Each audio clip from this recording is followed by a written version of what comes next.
ഒരു കൂവള ഇല ഭക്തിയോടെ ശിവന് സമർപ്പിച്ചാൽ എന്തുകൊണ്ടാണ് ഇത്രയും പുണ്യം ലഭിക്കും എന്ന് പറയുന്നത്?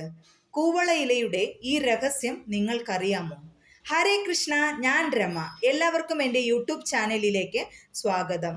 ശിവഭക്തിയിൽ വളരെ പ്രധാനപ്പെട്ട ഒന്നാണ് കൂവള ഇല അഥവാ ബിൽപത്രം.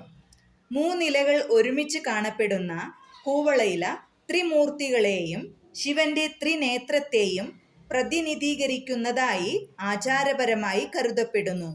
അതുകൊണ്ടുതന്നെ ശിവപൂജയിൽ കൂവള ഇലയ്ക്ക് പ്രത്യേക സ്ഥാനമാണ് നൽകുന്നത്. കൂവള ഇലയുടെ മാഹാത്മ്യം. പുരാണ പരമ്പരയിൽ കൂവള വൃക്ഷം വളരെ പവിത്രമായി കണക്കാക്കപ്പെടുന്നു.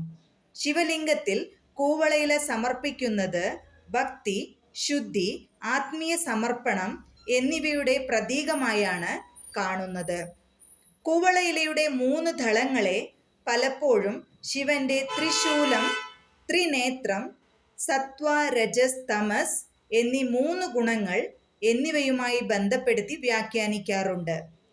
കൂവള ഇല എങ്ങനെ സമർപ്പിക്കാം?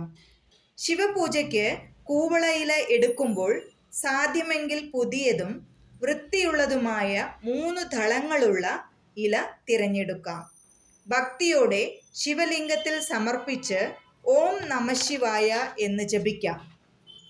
പ്രധാനപ്പെട്ടത് ഇലയുടെ എണ്ണത്തേക്കാൾ ഭക്തിയും മനസ്സിൻ്റെ ശുദ്ധിയുമാണ്.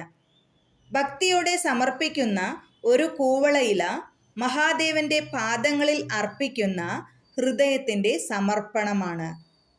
കൂവള ഇല ഒരു സാധാരണ ഇലയായി മാത്രം കാണാതെ ശിവഭക്തിയുടെ പവിത്രമായ പ്രതീകമായി കാണാം. മഹാദേവന്റെ അനുഗ്രഹം എല്ലാവരുടെയും ജീവിതത്തിൽ സമാധാനവും ഐശ്വര്യവും ആത്മീയ ശക്തിയും നിറയ്ക്കട്ടെ. ഹര ഹര മഹാദേവ. ഈ വീഡിയോ ഇഷ്ടപ്പെട്ടെങ്കിൽ ലൈക്ക് ചെയ്യാനും ഷെയർ ചെയ്യാനും സബ്സ്ക്രൈബ് ചെയ്യാനും മറക്കരുതേ. ഹരേ കൃഷ്ണ.